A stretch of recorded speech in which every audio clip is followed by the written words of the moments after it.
Seja bem-vindo a mais um vídeo do Cortes Cristãos. Antes de continuar, deixe um like nesse vídeo e inscreva-se no canal para continuar recebendo novos vídeos. Nos escritos de Paulo e nos demais escritos do Novo Testamento, nós nos deparamos com a existência destes seres espirituais malignos, que são chamados de demônios, anjos caídos, liderados por um desses anjos, que é chamado de o diabo ou Satanás, e cujo objetivo, de fato, é destruir a obra de Deus aqui nesse mundo, particularmente o ser humano que foi criado à imagem e semelhança de Deus. E pelo que nós lemos aqui no Novo Testamento, a principal estratégia do diabo e dos seus anjos caídos para destruir os homens é cegá-los, iludi-los e enganá-los com respeito à verdade. Diferentemente do que ensinam alguns pastores, de que o propósito do diabo é tirar sua saúde, tirar o seu dinheiro, acabar com o seu casamento, acabar com sua felicidade, acabar com o seu negócio, o diabo está, na verdade, engajado numa coisa muito mais perigosa, que é iludir as pessoas, ainda que para isso ele dê prosperidade, saúde, dinheiro, casamento, carro e tudo mais, como ele prometeu a Jesus lá no deserto. Está vendo aqui os reinos do mundo? Tudo te darei se prostrado me adorares. Eu faço a pergunta, quem é que causou mais dano? O gadareno, que tinha uma legião de demônios nele e que caiu no chão diante de Cristo de joelhos e foi para uma manada de porcos? Ou Judas Iscariotes, em quem Satanás entrou, não babou, não virou os olhos, não falou em língua estranha, não rosnou, não derrubou os 11 apóstolos, simplesmente saiu tranquilo e foi vender Jesus por dinheiro. Os dois estavam endemoniados, o gadareno e Judas. Mas quem é que causou mais desgraça e quem é que trouxe mais malefícios? Judas. Eu creio que uma das estratégias do diabo é exatamente levar a igreja evangélica para um lado que não é o foco dele. Claro que o diabo ataca a saúde, ele ataca a família, ele ataca a nossa integridade, ele ataca os relacionamentos e uma série de outras coisas, mas isso aí não é o foco dele principal. O foco dele é enganar você, é manter sua mente cativa, tirar você da verdade. Esse é o alvo dele, esse é o objetivo dele. Veja como Paulo afirma isso aqui.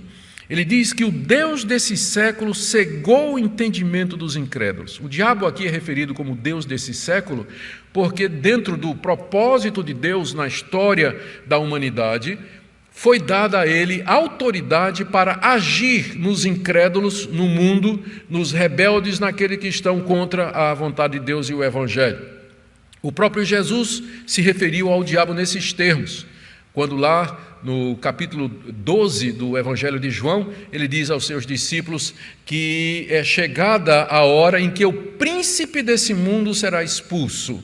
Então ele está se referindo ao diabo, a quem ele chama o príncipe desse mundo, que é muito parecido com o que Paulo está dizendo aqui, o Deus desse século. Por Deus, ele não significa que o diabo tem o mesmo poder de Deus, porque infelizmente essa ideia é passada às vezes. As pessoas falam do poder do diabo, que o diabo tem autoridade, que o diabo pode isso e aquilo, que a gente fica pensando, mas e Deus?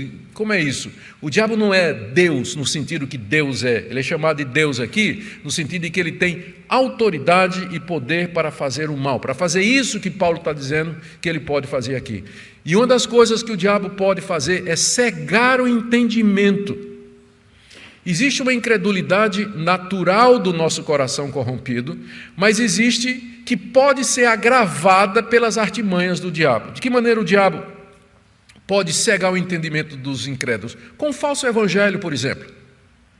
Com falsas doutrinas, uma falsa religião, com falsas esperanças, dando um conforto ilusório a respeito da sua situação com relação a Deus. Tem tanta gente idólatra, por exemplo, ou que tem mergulhado em religiões completamente contrárias à revelação de Deus. Você fala com elas, não, mas eu estou muito bem com Deus. Eu estou ótimo, meu relacionamento com Deus é perfeito, né? Eu creio em Deus, creio em Jesus Cristo e tudo mais, e a pessoa está numa seita, ela está numa falsa religião, aquela falsa segurança. de que está tudo bem entre ela e Deus. Isso é uma das coisas que o diabo faz através de falsas religiões e de falsos profetas, iludir as pessoas para elas pensarem que está tudo bem com elas, quando na verdade elas estão caminhando para a condenação, porque rejeitam a Jesus Cristo como sendo o único Senhor e Salvador. Além disso, o diabo distrai as pessoas com todo tipo de distrações aqui no mundo. Jesus mesmo falou na parábola do semeador, aquela semente que cai no meio de espinhos, ele falou que as preocupações desse mundo chegam no coração e abafam o crescimento da semente, que é a palavra de Deus.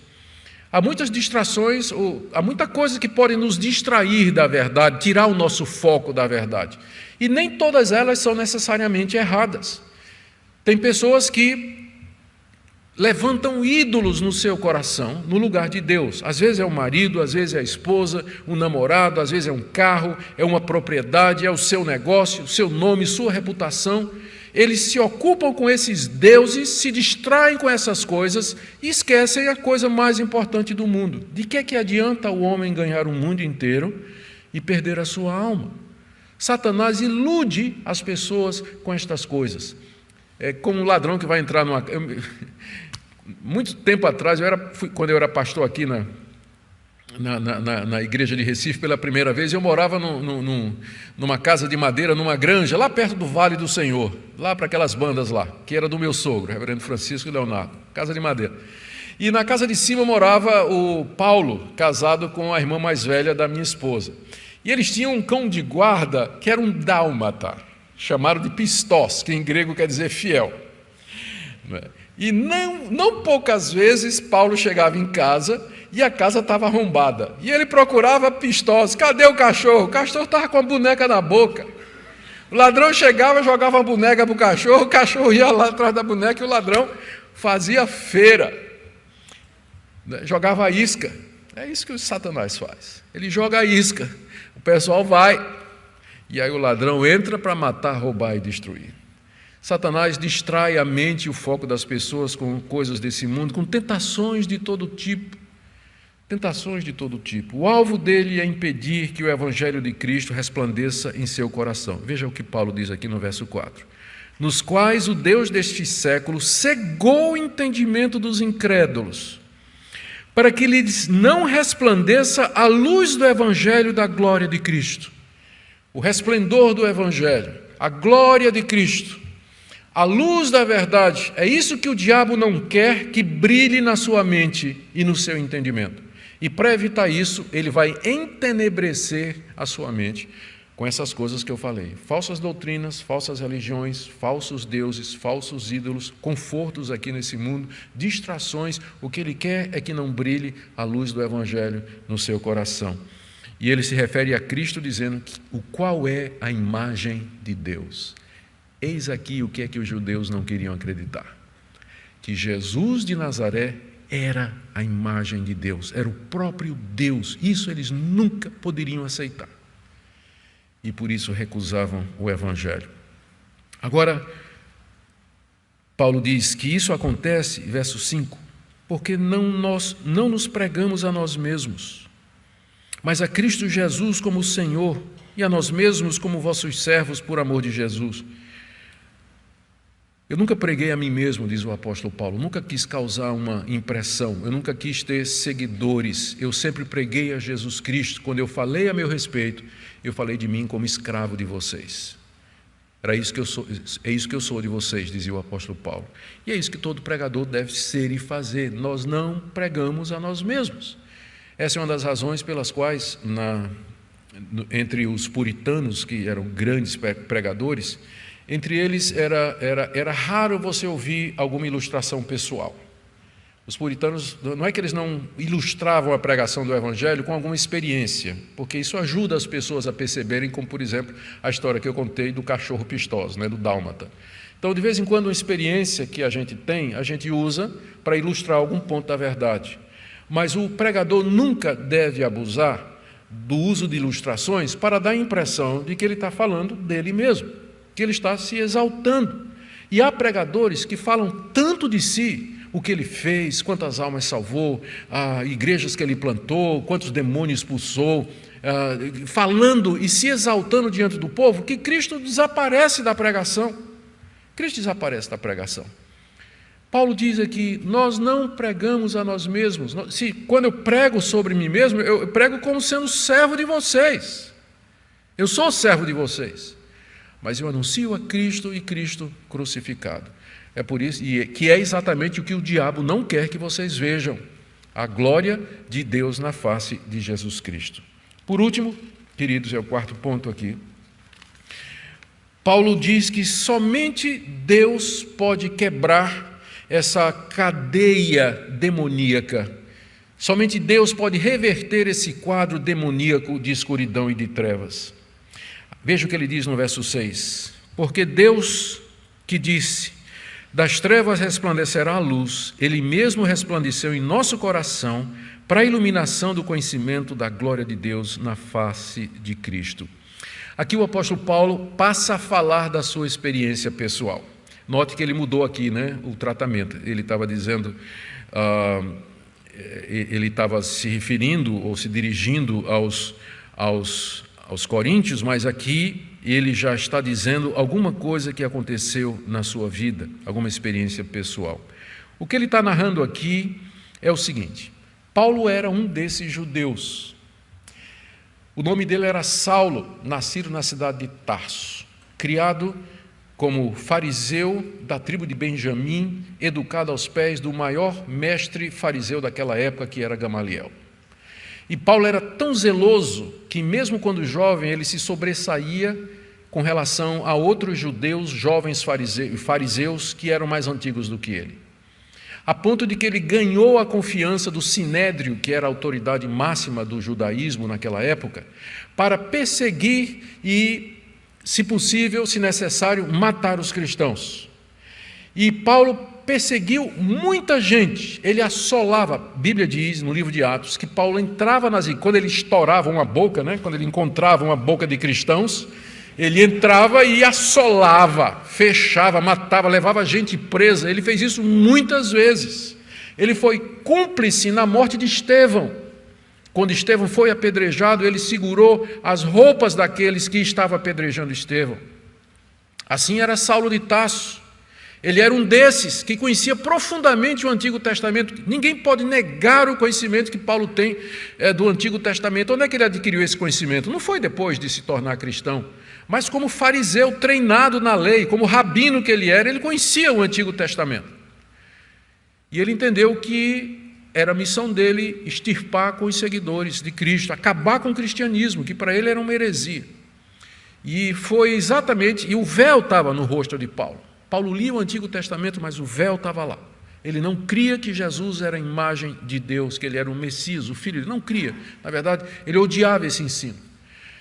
A caminho da cidade de Damasco, quando ele teve informações de que tinha cristãos se reunindo lá, de repente, no meio do caminho, brilhou uma luz.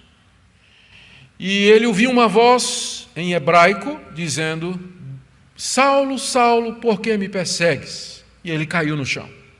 Os soldados que estavam com ele, eles perceberam a luz, mas não viram ninguém, e ouviram a voz, mas não entenderam nada, porque foi em hebraico. Naquela altura, só quem falava hebraico eram os rabinos e os levitas. A língua do povo era aramaico. Os soldados falavam aramaico, mas não entendiam hebraico.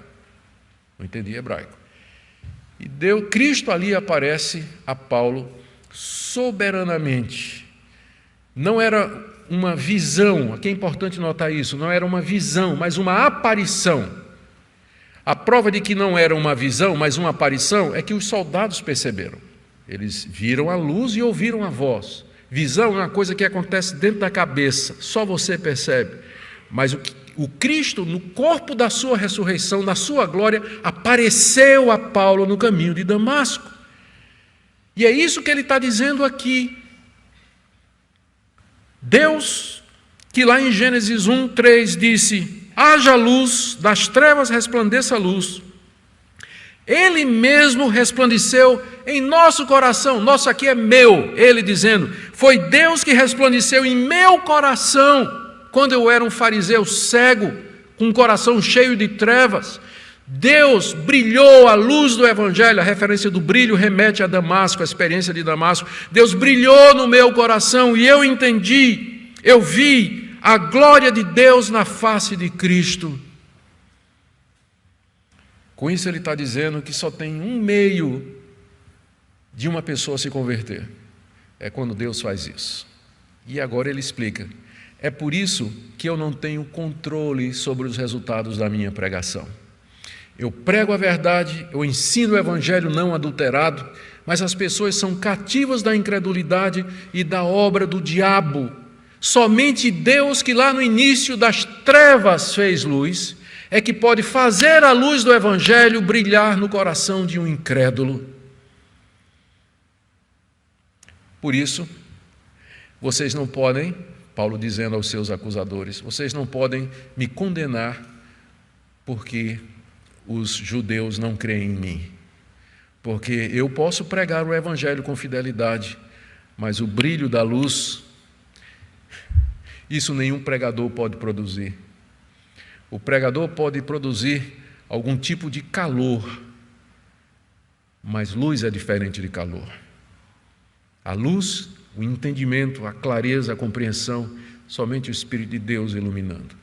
Está muito claro que, à luz dessa passagem, todos nós devíamos resistir à tentação de adulterar o Evangelho em busca de resultados.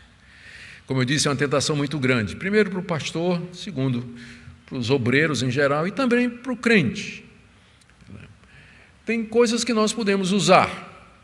Tem estratégias que nós podemos estabelecer para fazer com que o Evangelho chegue na sua pureza até o descrente, mas tem métodos, e tem estratégias, e tem esquemas que eles não se adequam à pregação do Evangelho e acabam se tornando ou um fim em si mesmos, ou eles prejudicam o Evangelho. Eu vou usar uma ilustração aqui, que eu vou pedir permissão para ninguém ficar, porque todo mundo diz assim, qualquer coisa para pregar o Evangelho. E até usa errado um texto de Filipenses, quando Paulo diz assim, que eu fico feliz porque de um jeito ou de outro Cristo está sendo pregado.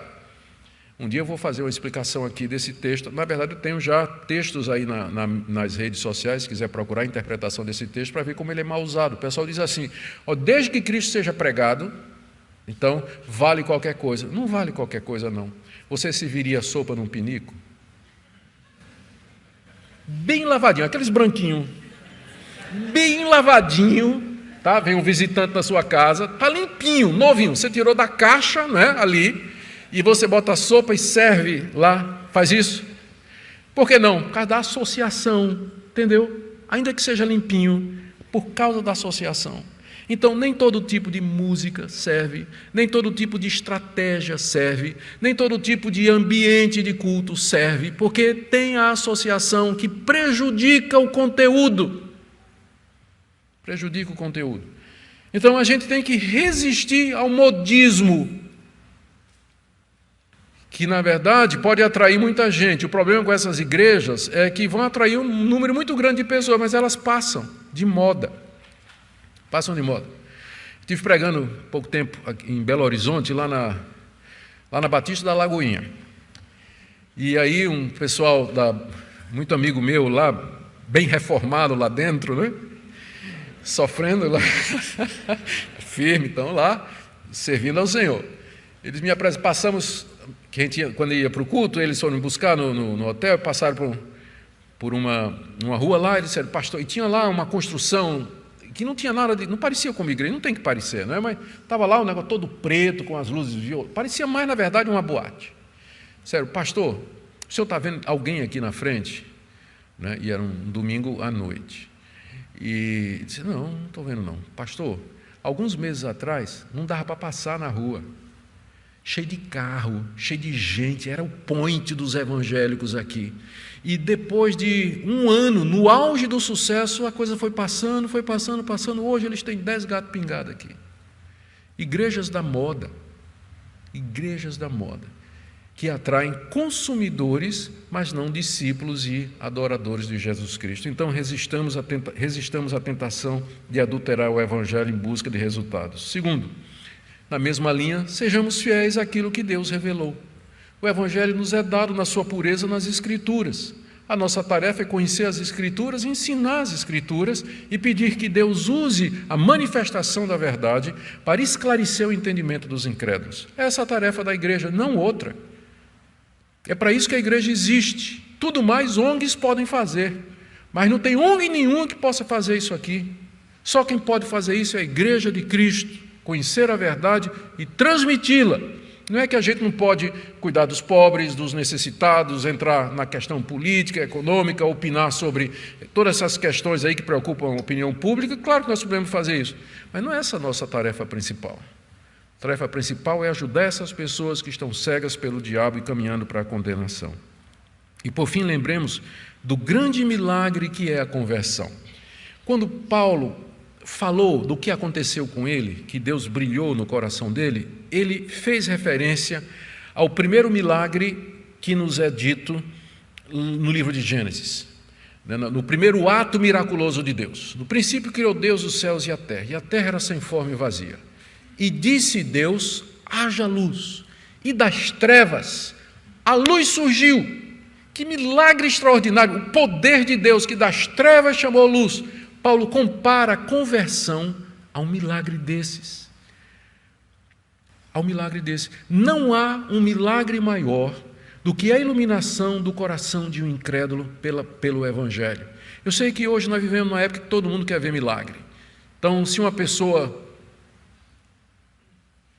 experimentou um milagre que Deus é capaz de fazer, eu sei que Deus faz milagres hoje, sou testemunha disso, uma pessoa experimentou uma cura, alguma coisa extraordinária, a gente fica impressionado, e a gente esquece que a vida de cada um de vocês que está aqui hoje é um milagre, é uma repetição do Fiat Lux, faça-se luz, cada um de vocês. E às vezes a gente esquece isso, a gente fica atrás de outras manifestações, esquecendo que em nós mesmos nós já temos o maior de todos os milagres, que é a iluminação das trevas mediante a manifestação da glória de Jesus. A Ele toda a glória. Amém? Conheça também nosso Instagram oficial e nosso grupo de Telegram com mensagens exclusivas todos os dias.